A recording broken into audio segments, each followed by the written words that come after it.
was some technical issues, but it's resolved now. So thank you for joining us today afternoon. We have a short technical session on product design and development, and this is specifically for if there are teams who are interested in designing personal assistive technologies or any product-based solutions, basically, then this talk is for you. So this talk is going to be given by our resident lab product designer, Maddu, Shravan, Murali. And before I hand the floor over to him, I request you all to stay muted and please enjoy the experience. Thank you. Madhu, I hand it to you.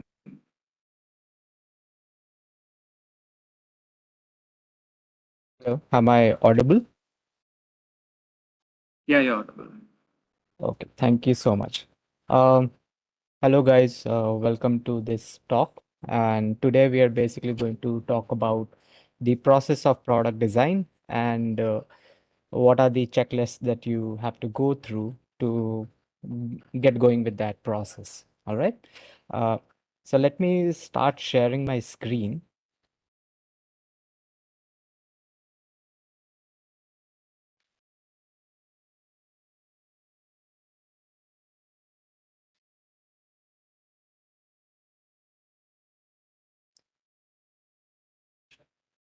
Yeah, 1 second.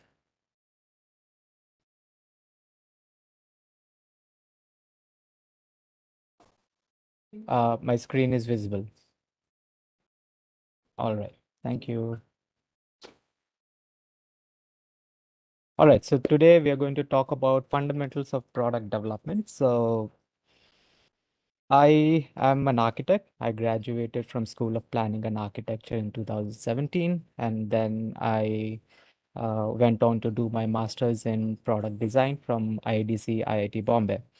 And my specialization was in industrial design. So what our work of or our academia work comprised of is to make like physical products by the end of our semesters. All right. So let's talk a little bit about design thinking. So it's a buzzword nowadays, and everybody is looking forward to thinking in a designerly manner. But what does it actually mean? So in my opinion, design thinking is the process of understanding the context, taking informed decisions to produce elegant solutions. So, let's break this definition down. So, it is a process, it's not a destination, first of all. And understanding context is very important. So, if you are not able to determine what the landscape in which your design is going to sit in is uh, if you're not able to understand that, then you're not able to design properly. So the first step in any design process is to understand who you are addressing it to and what are the objectives, design briefs, scope of the project, and everything like that. Um, and taking informed decisions. So if you have done your research properly, uh, you will be able to take good logical decisions throughout the process. And the solutions could be elegant. It depends on your depends on your research on market surveys, on the existing products, your competitors, your supplements, and other factors like that. So I have a small video, so the 5 stages of design thinking. So I'm going to play that for you. Let me know if you're not able to hear the audio with a raised hand emoji uh, so I can see it. All right. So I'm playing it now.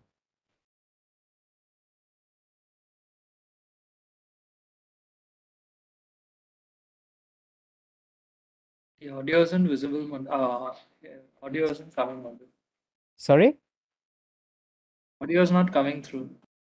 Okay, let me just check.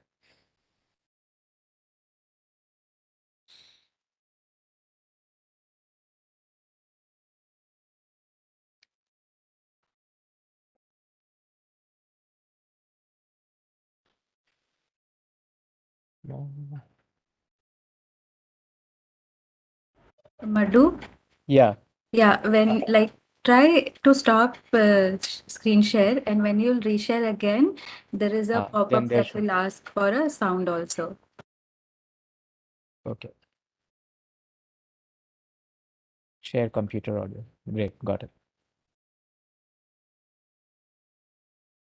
A long, long time ago, This is if better, humans right? wanted to move something, we had to carry it.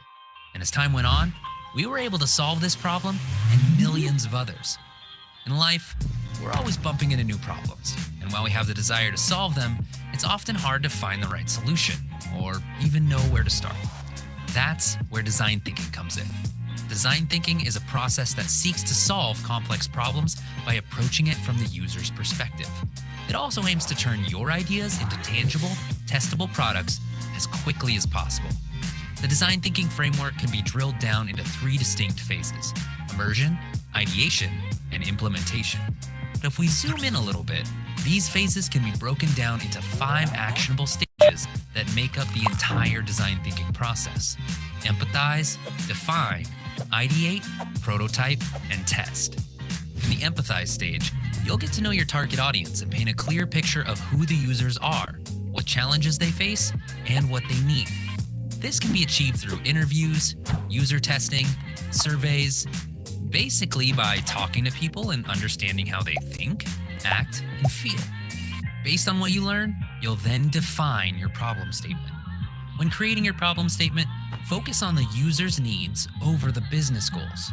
Keeping it human-centered is the theme here. This problem statement will act as your North Star. If you start to trail off or get lost, just look back to the problem statement to refocus. With our problem statement defined, we're ready to ideate. Keep in mind, innovation is rarely born in isolation, so don't fly solo. Get up from your desk, cubicle, or spaceship, gather some key individuals from other teams, and collaborate. The name of the game is quantity over quality. So think outside of the box and explore new angles. There are many ideation techniques to get you and your team started. A great reference is our Design Thinking Handbook by Eli Woolery. Check it out at designbetter.com. Next stop, prototyping. Prototypes come in all shapes and sizes, from basic paper models to interactive digital mock-ups. The goal is to have something tangible that can be tested on real people. Getting your prototype into the hands of real users will give you great insight on if the solution you provided is valid or if it needs some more work. Based on their feedback, you can make changes and improvements before spending the time and money building the real thing. Although these steps appear to be sequential, keep in mind, design thinking is less linear and more iterative. At each stage, you'll most likely discover new things that require you to go back and repeat a previous step. And there you have it, design thinking in a nutshell. Now get out there and start applying design thinking to your work today. You'll be glad you did. For more information on design thinking, head on over to envisionapp.com/inside design, and we'll see you in the next video.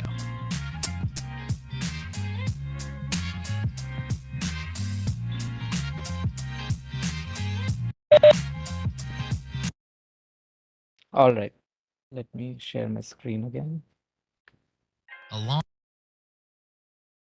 So I hope everybody was able to go through the video properly.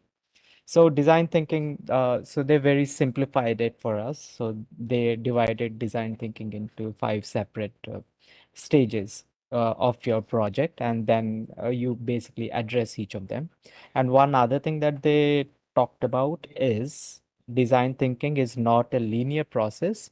So there might be in your project that you might have to go back to the beginning or to uh, the board, drawing board per se.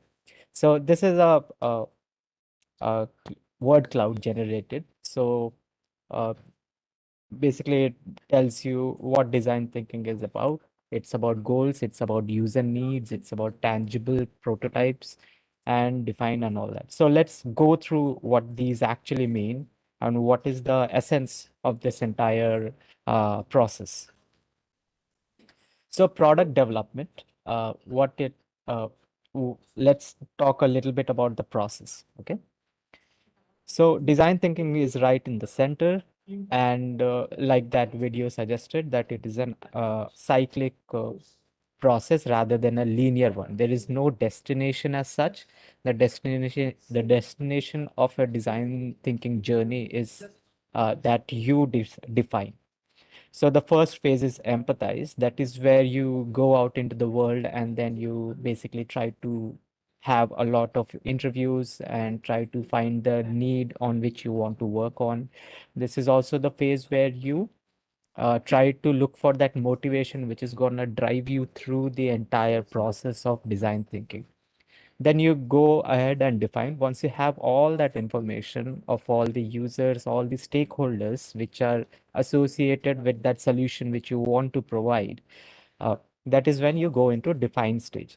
So the define stage needs to be a little structured in a manner that you are able to criticize each decision that you take and be able to document it. So documentation is very important. Otherwise, it is very easy to get lost in the thought process or the mind map that you create for the entire journey of yours.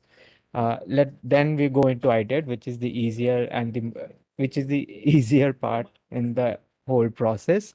Uh, it might it might not be easy for some people, but ideation is uh, for sure the most fun part of the entire process. And prototyping, we being engineers, we already know what prototyping is. We've been handling hardwares and softwares throughout our college careers. So prototyping is the place where our college education basically empowers us, whereas everything else we need to figure out ourselves, right? And the last one is the test phase where you test out your prototypes. Uh, and then what happens if your test fails? What happens when you get feedback on your prototype? So you go back to the empathize phase, and then you restart that process and go in circles. So this is a very vicious cycle. Okay. After the test phase, you're going to get some feedback. You're going to have the urge to uh, improve your product at the end of the day and give out a complete finished product to your users. But that is not actually how the market works. So after the test phase, you basically exit the cycle and then you create product versions based on user feedback. That is the reason why we have version 1, version 2 of any product that you buy, right? So Windows 9, 10, 11, 12, 13. So each time you go through this cycle, some amount of energy, time, and money is invested. So for each cycle, you have to make sure that you are uh, able to produce enough economy so that you can restart the cycle again, but this time with more insights. So this transition is very difficult. So this transition from test to empathize is where a lot of us slip into this ditch where we think that, oh, we need to do a better job at producing things. All right. So this is a very practical approach to how a product should be developed. So let's stretch this cycle into a linear line, and then let's put our 5 stages on this line. And then let's define each of them. So the first one is empathize. Empathize base has a few factors associated with it. That is primary interviews, surveys, need finding, and setting out a user persona. Now, bear in mind that this is not the only 4 stages to basically call it empathize. So design is mostly asking the right questions. So each time you go out there and find information, so you grow a little with it. And then you ask more questions on that gained information. So that process is going to keep going ahead. And then when you come to the define stage, you have the problem statement, define design brief, needs, deciding the designing the design brief into needs and wants, and then also deciding the scope of the project. Of all these statements, so the define stage is very structured, and it has been explored a lot by a lot of these design colleges. So there is a pretty simple structure which you can follow to make sure that your defined stage of your project meets the certain criteria. The next is ideation. So, one second.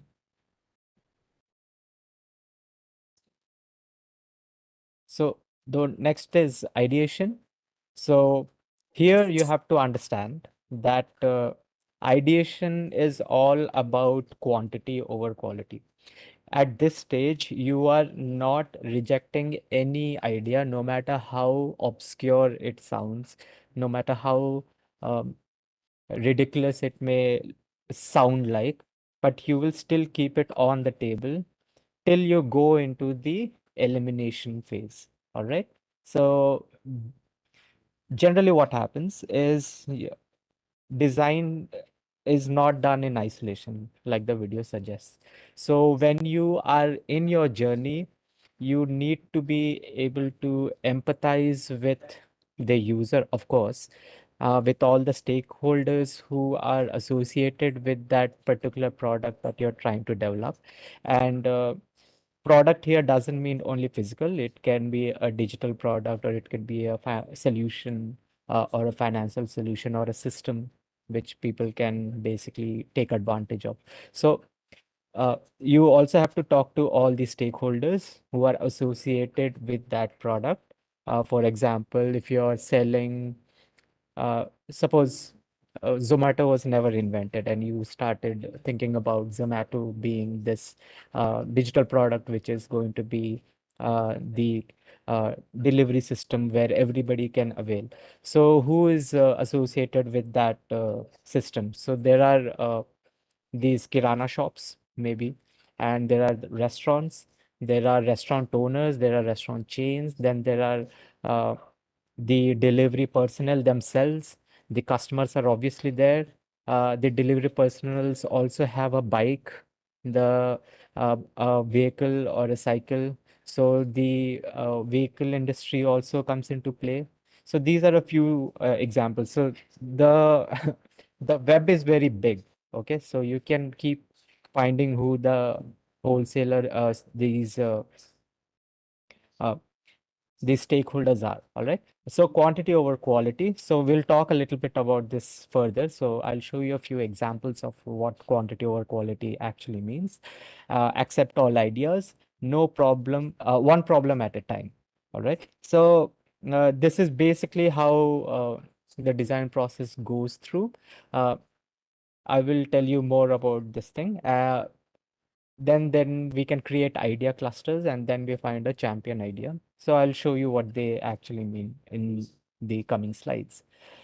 Then prototyping. This side of this stage is very well known to all of us, where we can, uh, if you're making a digital product, so we are making a technology stack on which that product is going to rely upon. And for physical products like a mobile phone or something handheld like a Xbox controller or something like that. So form is a very important factor uh, in which the product's definition basically comes into play. So prototyping needs to be a very practical approach, and proof of concepts have to be made, CAD modeling, physical models, and all that. Make sure through all of these stages that your biases are in check. So that is the entire process. Like as a designer, as a person who is in this field for quite some time, the one thing that you really have to be disciplined about is what your perception about the world is how is it affecting the process of design. So the other thing is rendered explanation, finished models, user feedback, quality surveys. So once you create a working prototype or a minimum viable product or the first rig for your prototype, then you can go out and test it with people and see what their feedback is, and then keep iterating on that. Let's move ahead. So I'm going to talk about two different projects that I did during my academic time. Uh, so the first is redesign of Alimco hand. So Alimco stands for Artificial Limb Manufacturing Company. It is in Kanpur, and it creates low cost upper limb prosthetics for generally people who are below the poverty line. It is a government agency, and they create these things and they distribute it at a very nominal price so that it can be bought by a lot of these people. And sometimes some organizations, they give it out for free also. And this is what the Alimco hand, which I designed, looks like. So I'm going to go into more details about what it used to look like in the next phase. And this is one other render or an image, which basically explains a little bit more about the product that has been designed. The next one, which we will talk about, is the compact braille input device for the visually challenged. Uh, Braille, as you know, is the script that the visually challenged use, and the devices which use Braille as a technology, they have a very uh, limited form factors associated with it, which, in my opinion, uh, create a disparity between the differently abled people and the general public.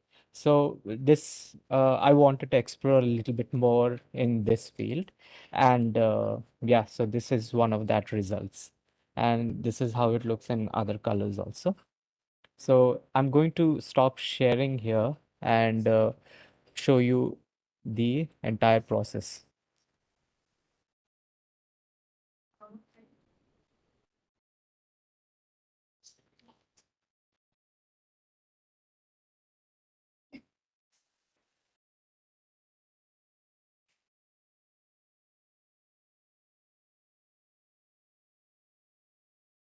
Let me know if you can see my screen.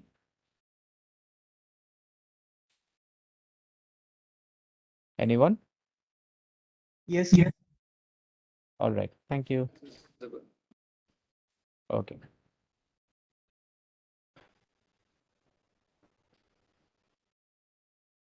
All right. So let's go through the project of the Alimco hand. So what is it actually about? So when I was at IDC, my professor, Professor Chakravarti, he was very well associated with this institution called BMVSS in Jaipur, Bhagwan Mahavir, uh, Bhagwan Mahavir Viklang Sahayata Samiti. So this is the roadmap of that project. So this is not important at the moment. Let me just go ahead. So how do you even start your design process, design journey? Okay, it's a journey, it's not a destination. So you keep evolving throughout the journey. You understand a little bit more about the product, about the context, right? So the first thing is understanding the context or understanding the user in which that context is surrounding him. So I went to Bhagwan Mahavir Viklang Sahayata Samiti in Jaipur, and then these are the imageries of that uh, institution. So what does that institution do? It provides uh, amputees with free prosthetics. One second.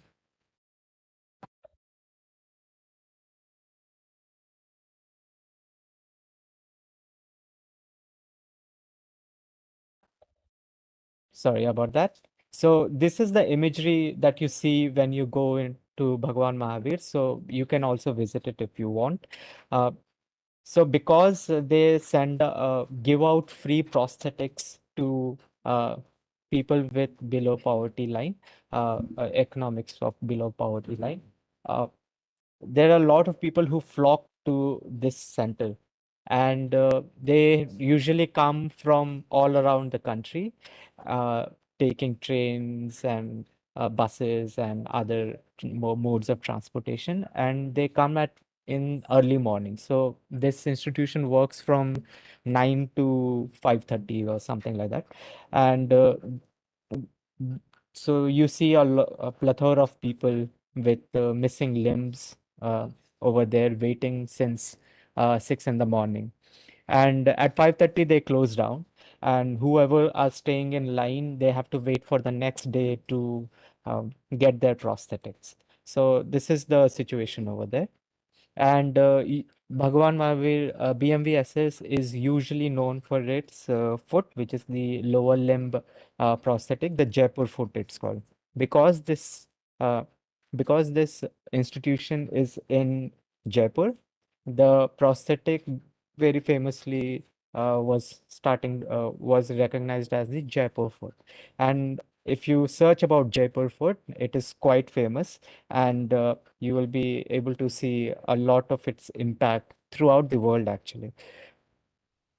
So so the first thing you do is you go into the ecosystem where everything is happening. You go into the center of the action, and you talk to people. So you just introduce yourself to them. You tell them what you want to achieve, and if any way uh, they can provide you with some time to talk about things. So I spoke to a lot of people over there.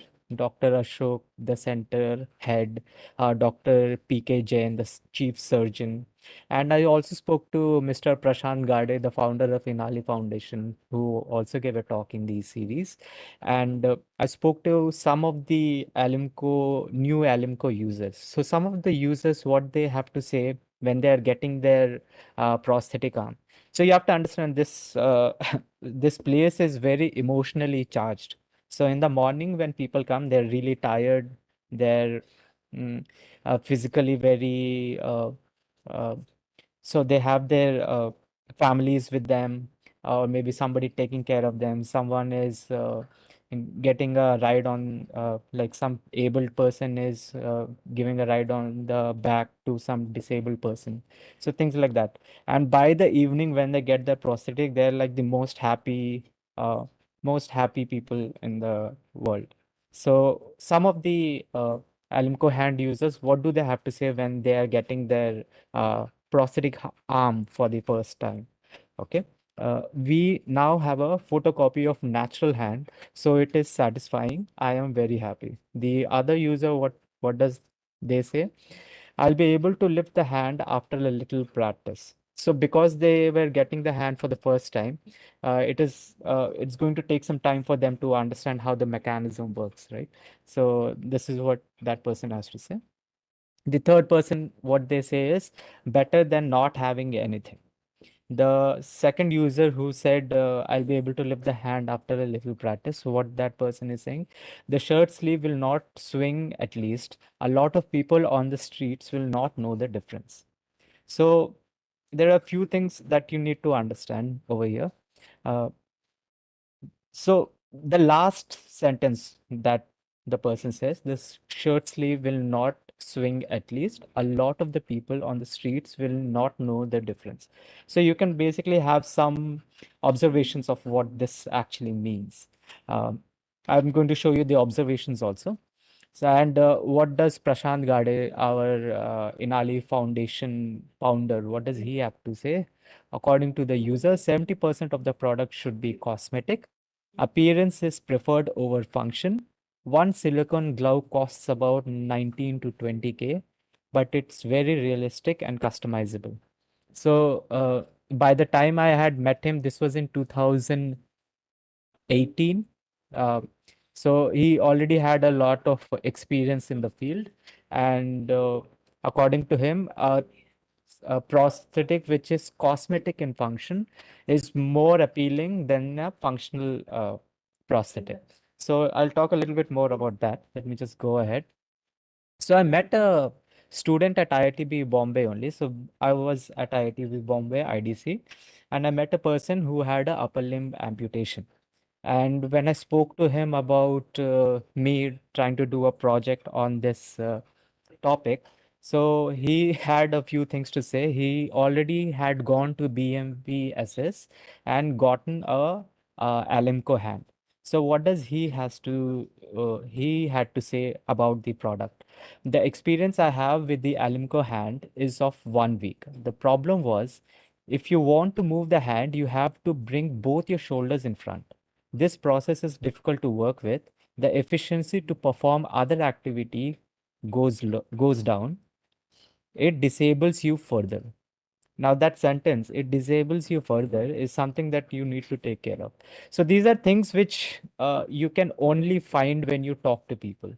Uh, so you can sit and do like secondary research and find reasons to believe that one particular solution might be the only viable solution.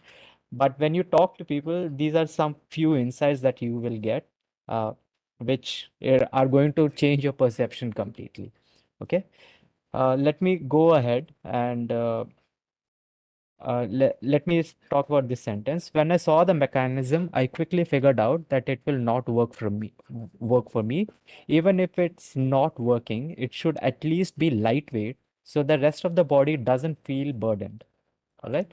So then you go through all of these interviews. So how I take interviews is I take audio recordings and then I go back to my hotel or my room and then I contemplate on what the people have said, why they have said it, what is the motivation behind what they are saying. So some observations. Uh, this is observe.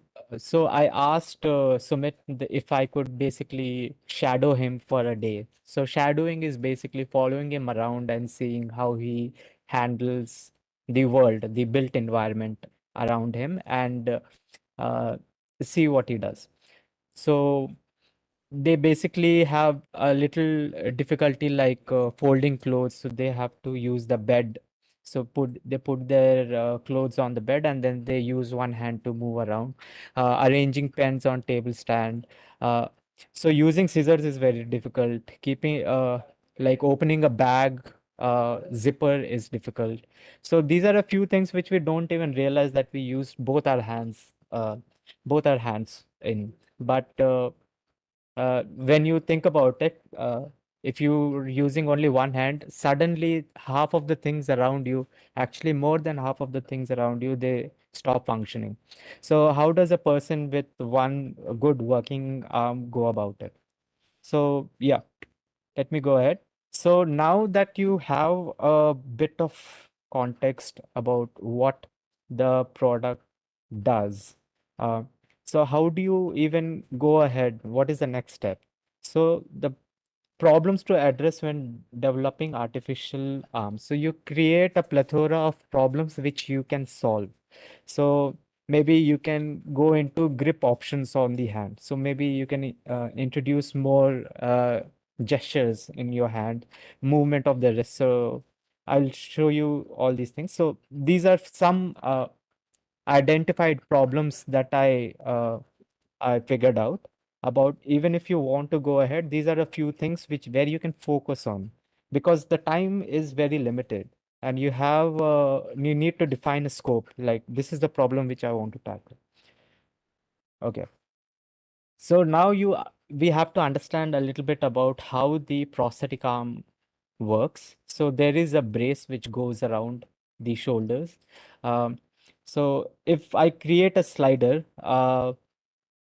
conceptual slider between ease of wear and stability, and then create a plethora of ideations on which one should be where. So the left one, this one, is the easiest to wear because it has least number of braces, whereas the right one, it has more number of braces, but it gives you more stability. So which solution do you want to go to? Like, what does the user prefer? Does the user prefer the left one, ease of wear, or the user prefers stability more? Uh, the other things are, if you see, amputation can happen at any length, right? It could happen at the wrist level or below elbow, above elbow, or near the shoulder also. So higher the residual arm, less complex artificial arm is required. So the more arm you have, the better, basically. And the least amount of product infusion is required in that process. Okay, let's talk about a little more about the stomp. Stomp is the residual arm, and that is the point where the arm is not there. Uh, so the stomp is basically a very sensitive area. The nerve endings, when the surgery happens of amputation, the nerve endings are not really like put together properly. So it might create regions of sensitive areas and then some regions which can basically support the arm.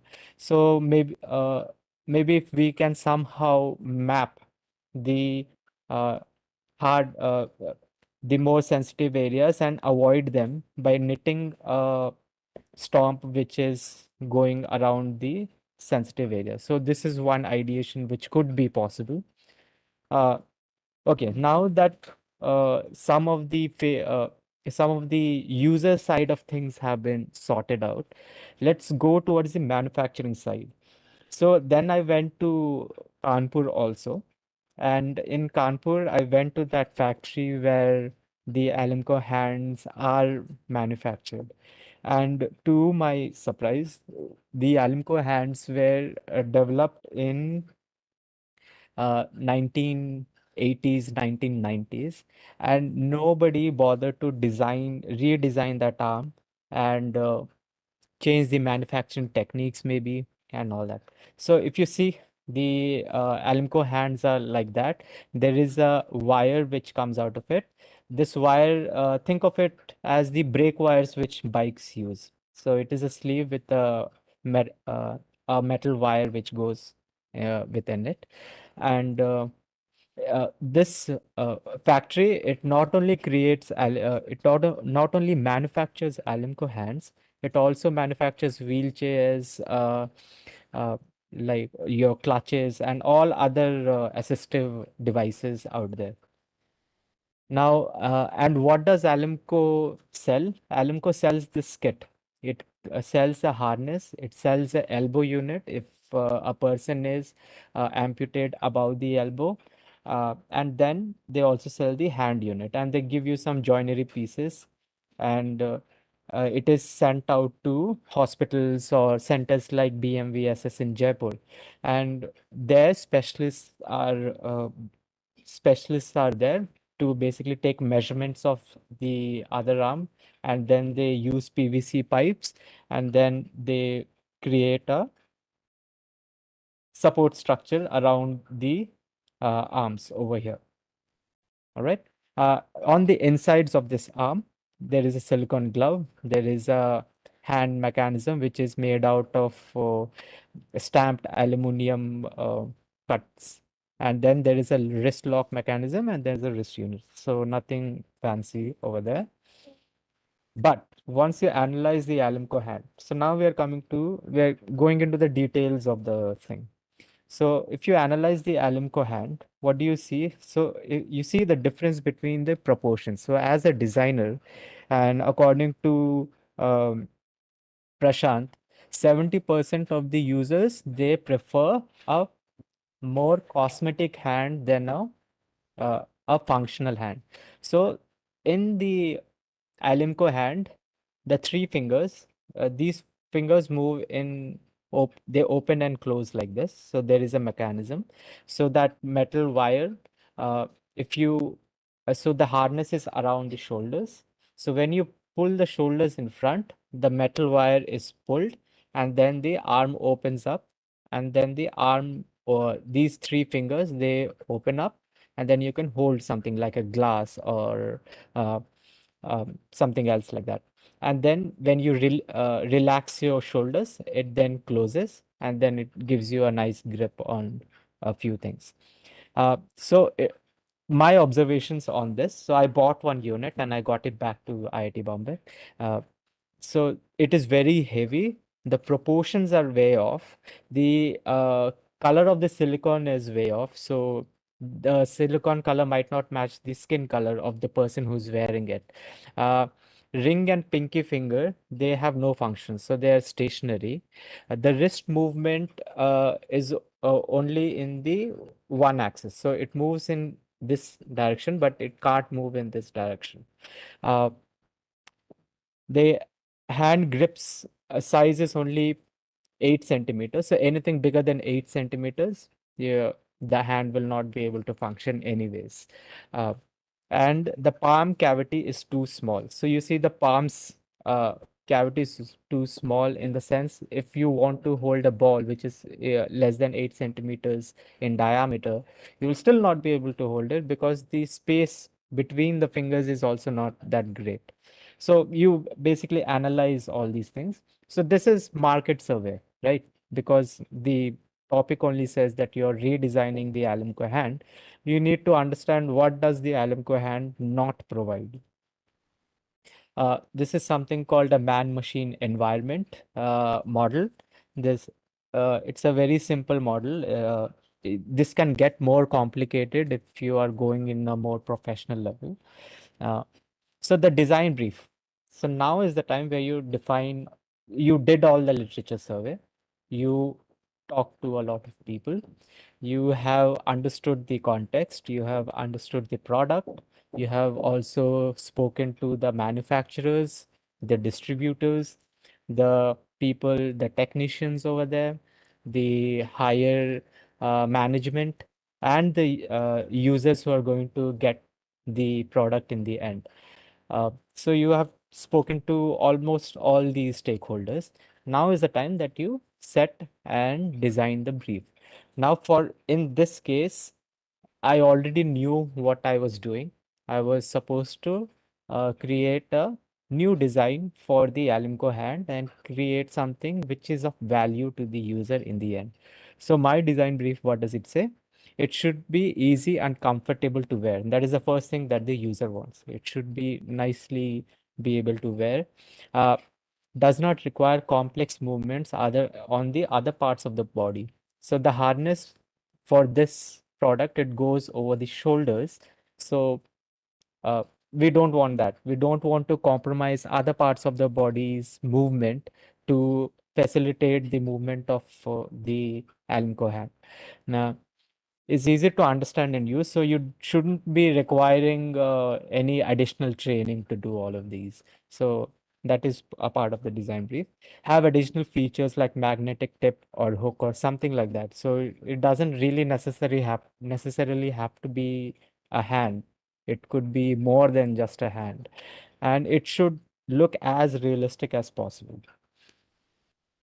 Now I have decided the scope of the project.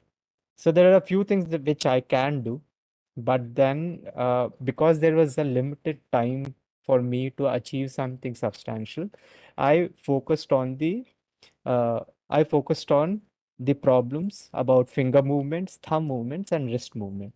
The stomp side of things I have already explored. If I have more time, I would also focus on creating the stomp. But because my time is limited, I will only focus on wrist movement and below, like thumb movements and fingers. So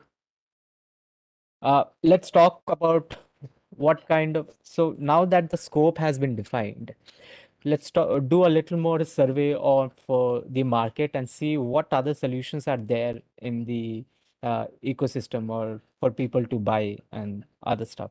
So in the US, there is something called Be Bionic. They have a robotic arm which is battery operated, and people can buy it, and they have very nice gestures. So it looks almost realistic. The proportions match. They will even the silicone which goes over the hand, they can even match the skin color if you want them to, but that costs extra. So it creates adequate cosmetic appearance. It uh, it restores some of the arms functionality and hand movement and other things like that. Let's move ahead. So these are a few solutions which are already out there. So there are some prosthetic arms which look like a hook. There are some which have a harness mechanism like our prosthetic arm already does. There are some which have very good uh, bionic arm like situations, and they each finger has independent movements if you want them to. So let's put them in a graph, right? Let's see what happens if we put them in the order of complexity. So on the very left, you see the electric powered hands, which start from the most complex to the most simple.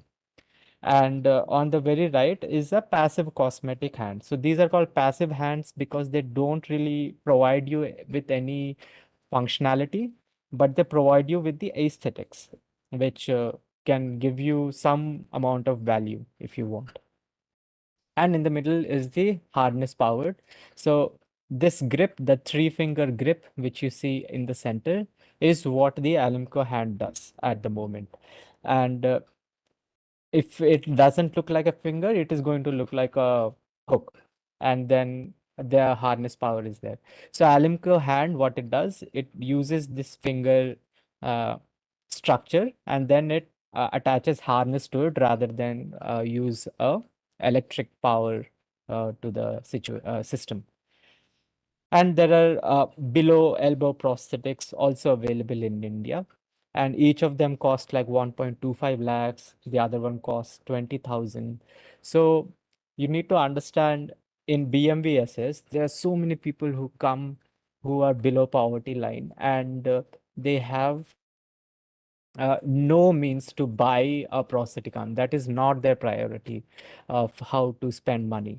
They will spend their money on food, shelter, and other necessary commodities, but not on a prosthetic arm. So for to ask 20,000 rupees from such people is not fair at the moment. So yeah, let's go ahead. These are other companies which do the same thing in India. So let's create a graph and see what is happening. So we have already seen the kind of prosthetic arms available, and we can plot a graph of cosmetic value versus function. And then you see the Alimco hand. So this is very illustrative. It doesn't have any functions or such. So the cosmetic value of a passive hand is very high. So is of a bionic hand because they look very real. And function wise, the cosmetic hand has very low function, so it is on the very left. Whereas the bionic hand, it has very high functionality. They have like computerized gesture controls and other fancy bells and whistles. So functionality is very high of this. So what we want is a desired position. What is the market position that our product is trying to achieve? So this is the desired position that we want. Next, we can also plot a graph on cost versus functionality. So the cost of the passive hand is very low as compared to other things, because you can get other like varied passive hands. So the most basic one is the stock one where you don't have any customization options. So they cost really low. And so therefore, this one is at a lower end. Whereas the B Bionic arm is at the very top because it costs a lot of money, that too in dollars. And functionality wise, again, passive hand is over here, and bionic hand is over there. So this is our desired position of the new design that we want to create. So the name of the game is basically we have very limited inputs. No matter let it be harness powered or let it be controlled by electronics or Mayo electronic sensors or muscle con and muscle controls and all of that. But the input in which we can do is very limited. And in that limited input, there should be enough versatility for the movements to happen. So that is the name of the game. limited input control, and how do you turn that limited input controls into economy of movements? So one way to do it is probably uh, explore some of the gestures which you want to implement in the design, right? And why would you need gesture controls in the first place? Uh, so maybe you want to hold something additionally. So for example, you want to hold your umbrella while hold the umbrella while uh, opening a lock, for example. Or the other thing is maybe in a buffet if you go to some function or some other place where there is self-service, you're told to hold a plate, and then suddenly somebody else comes and tells you, "Ki, hold a glass for me," or something like that. So these are some situations which we kind of want to address. And these are some articles which can be broken down into primitives and primitive shapes. So a glass can be considered to be a cylinder of sorts, or a mobile phone could be, or a book could be considered to be a cuboid. Uh, Round objects like oranges, apples, most of the fruits could be considered to be spheres, whereas books and plates and etc. could be considered to be a uh, flat plate like this. So I used a few, I explored a little bit about these, and then I kind of went through a lot of these iteration process. And might I remind you, I documented all of this. It is very important that you document so that you can build a case about why your product is unique in the market. And yeah, so eventually I came up with a set of controls which basically sort of covered a lot of the gripping mechanism, and then you do a CAD modeling of it and figure out how much angle should each of the finger joints move, and create and all of that. And in my mechanism, the wrist also moves. So if you can see, the wrist over here is almost uh, the back of the palm, and the wrist is almost parallel, whereas uh, over here it is close to 90 degrees. So the wrist movement is very important whenever you're trying to hold something. So our hand is a very dexterous uh, piece of biology. Yeah. So then we go on to concepts, like what other concepts can you make? So you can create passive hands. So you can use the other hand to basically open up, and the good arm to open up, it will be loaded with springs. And after like 1 second, it starts closing in. So that 1 second delay is basically for the user to put the hand close to the article where the gripping mechanism happens. And you uh, create a advantage and disadvantage chart. You do that for the second concept also, which is a lever mechanism.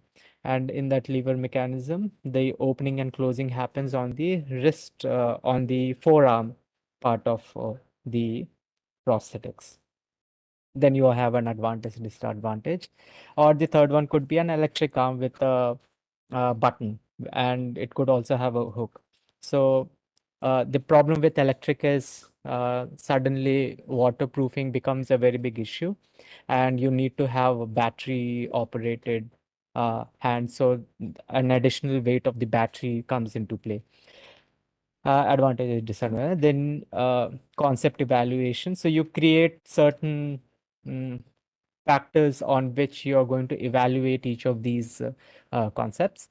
And then you create a chart or a matrix on which you basically give them points and see which one is helping you more in your cause. And in the end, you combine the best qualities of each of the concepts and create a final concept. So in my final concept, it looks somewhat like this. Uh, in my final concept, if you see the stomp or the plastic piece which connects the hand and the residual arm, it has a flap-like mechanism. So think about shoes, right? Shoes can expand and contract based on the lace mechanism. So why can't that be something which the prosthetic arm has? The advantages of that is you can mass manufacture them. You can standardize the sizes in small, medium, and large, and it can also be open at some places if you want to, so that the uh, so that air ventilation can happen. And the wrist we used for is the Alimco wrist only, so I didn't touch the wrist mechanism. I gave a magnetic tip. So why magnetic tip? Why am I enforcing magnetic tip all the time? So suppose if you like drop a key or some coins at some place, so you can use that magnetic tip to basically lift it up. Um, and then there is a hook. So if you're carrying a lightweight bag with fruits and all of that, so you can basically hang it over there.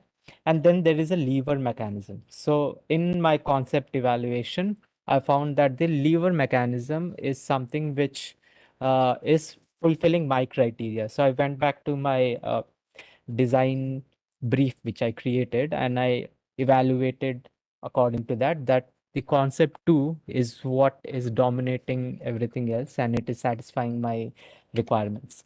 Uh, and this lever mechanism has a slide to lock lever in place.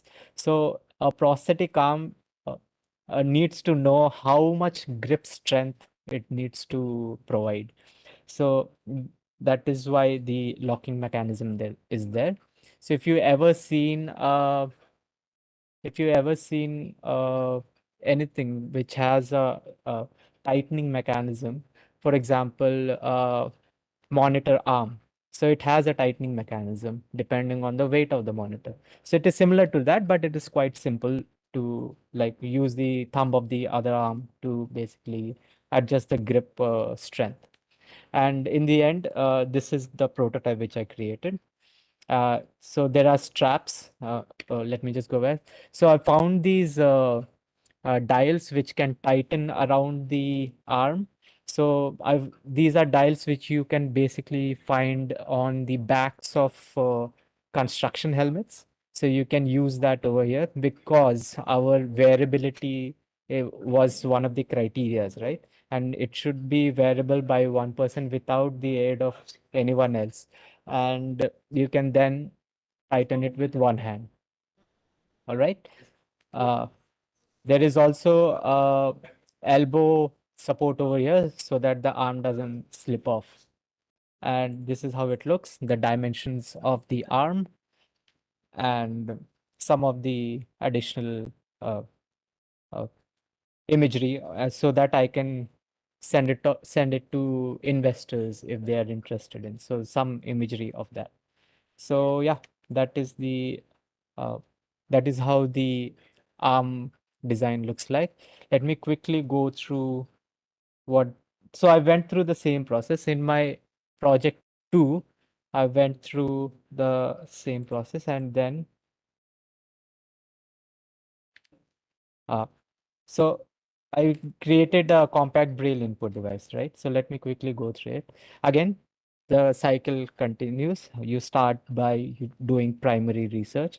So I went to um, this blind woman, home for blind women at Andheri, where visually impaired blind women are taught life skills so that they can at least have some sort of an occupation.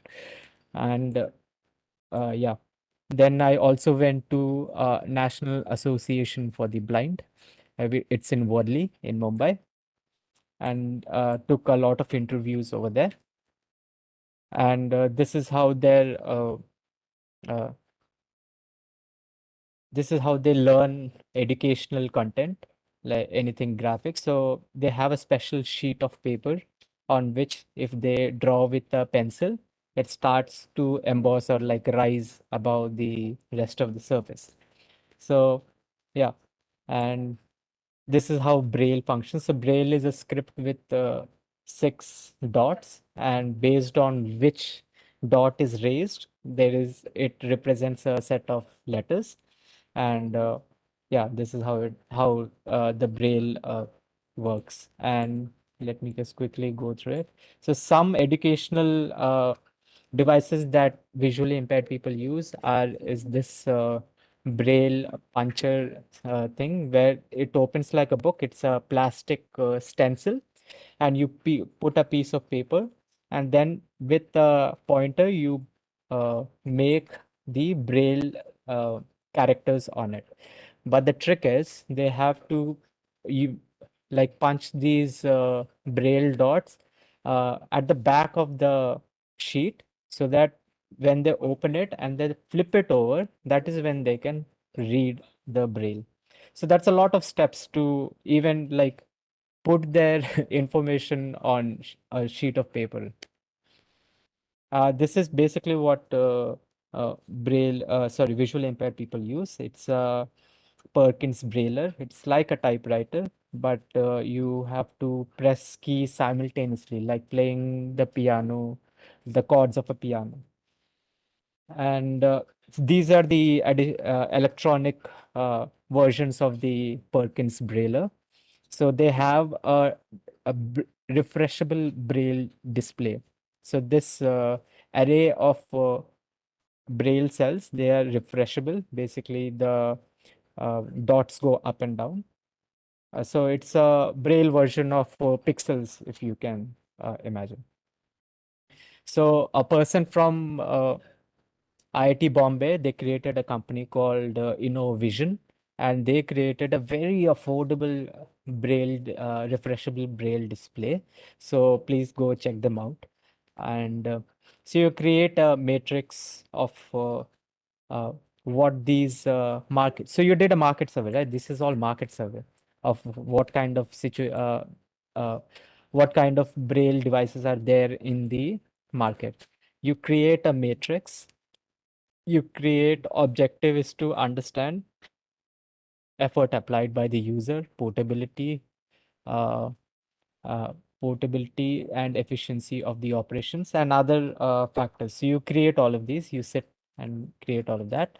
And then you also create a mind map of the design brief. So what is the problem statement? So the problem statement has three functions to it.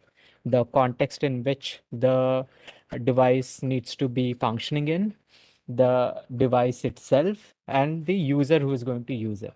So for example, the problem statement which I went through is to somehow empower the visually impaired in the field of education. And uh, in the field of education, and how do you do that, like how do you empower it? We want to encourage the consumption of information in Braille as much as possible.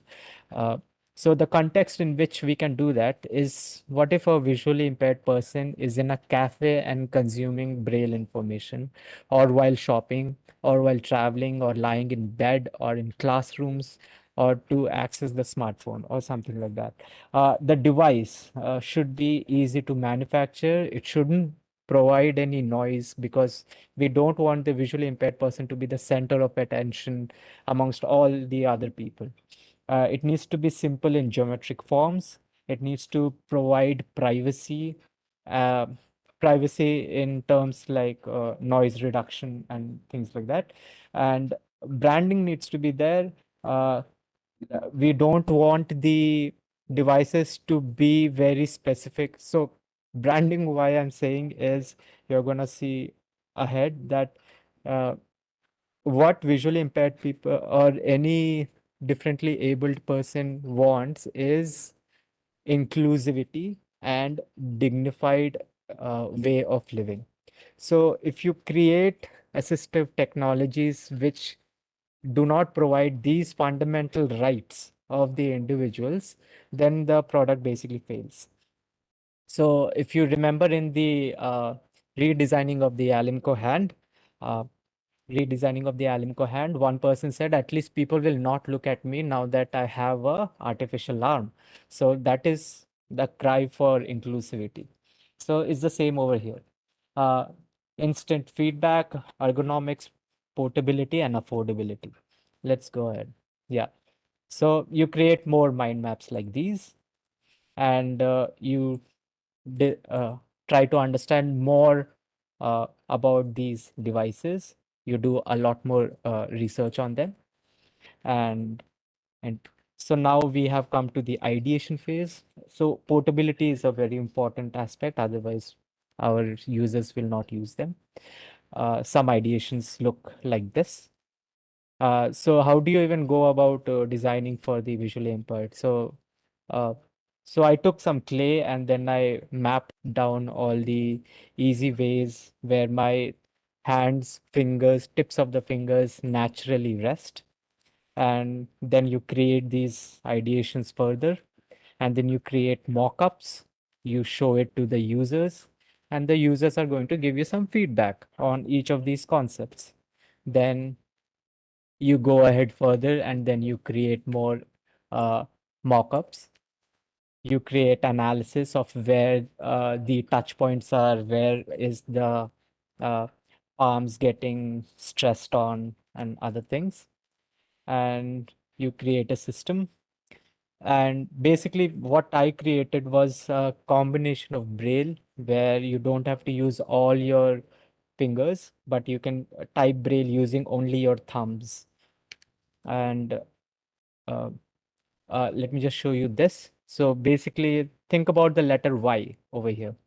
So letter Y requires 5 uh, number of presses performed at a single go to create that character of letter Y, whereas the new system creates a letter Y with only 2 push actions.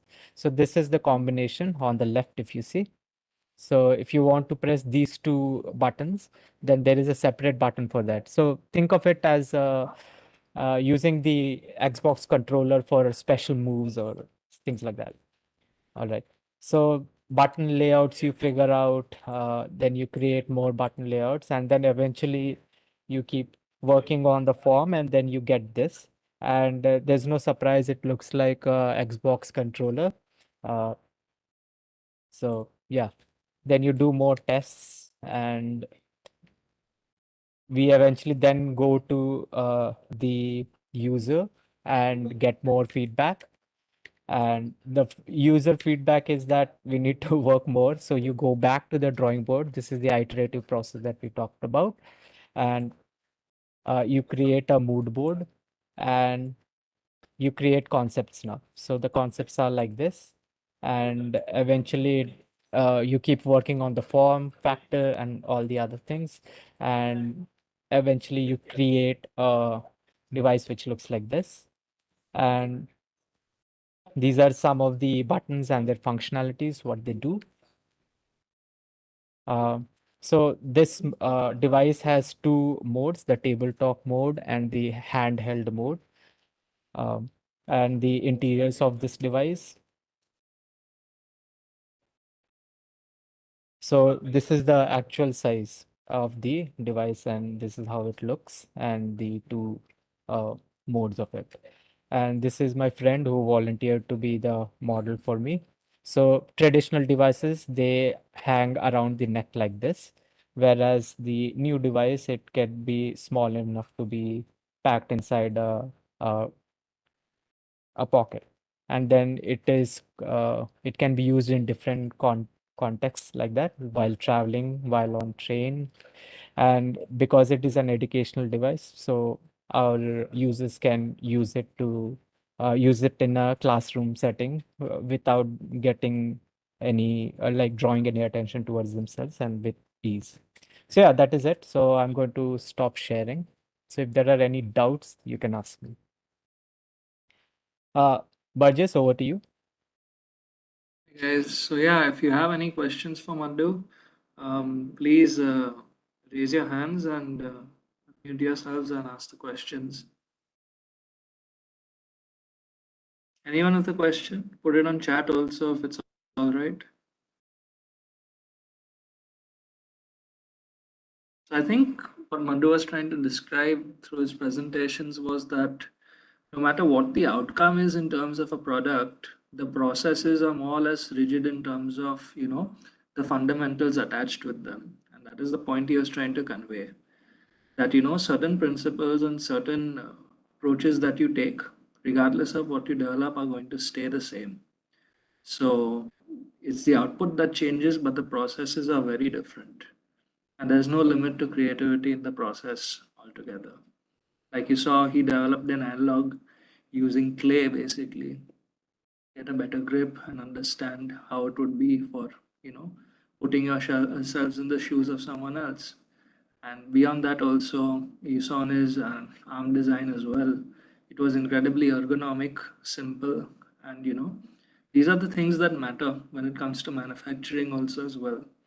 So, I mean, if there are no questions, is there anyone who wants to share something of a similar experience, or someone's developing something of this nature? This is a golden opportunity to ask our product designer good questions.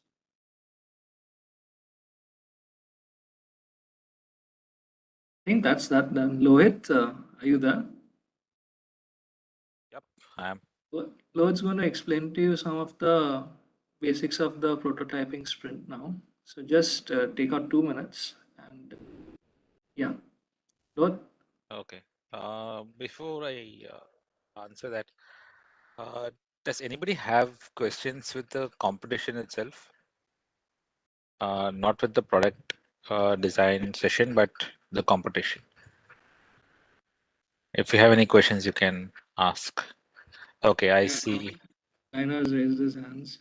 Rainer, go ahead. Hello? Good evening, sir. Am I audible?